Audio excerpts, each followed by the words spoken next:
Yo, what's up mga treasure? Nandito tayo ulit sa Festival Mall and nadaanan natin tong Handyman sale event. So I don't know kung hanggang kailan, pero para sa mga tito, tita, parents dyan, this is a very good event for you. Let's go! So let's start the sale event tour dito sa mga rice cooker, air pot, and mga pangplancha.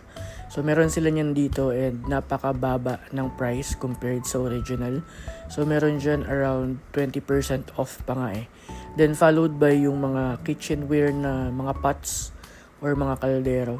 So madami rin dito, iba-ibang klase, non-stick, regular, mga pang initan ng tubig yan. Then mga 20% for light bulbs, electric fans, and mga extension cords and some other kinds of wirings. Meron din dito. Up to 50% pa nga yung iba. So, napakalaki ng discount. Then, eto hindi ko alam kung gaano kalaki yung tinipid. Pero, may discount and sale din sila dyan for like mga equipments or machinery na yan. So, some of them are 50% off as well. Then, followed by, eto.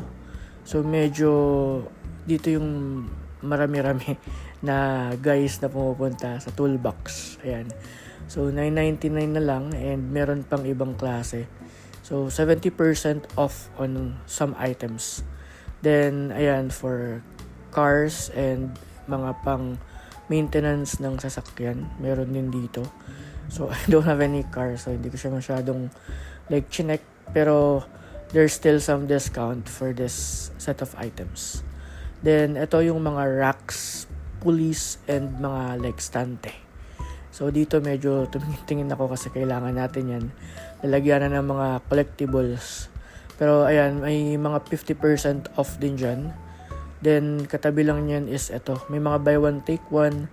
May mga 50%, 10, and 40% for like mga talagang madalas na ginagamit. Like pots, tumblers, mga baso, and kitchenware. Then, ayun lang naman mga ka-treasure na share ko lang. Marami pa yan dito eh. Visit nyo na lang. See ya.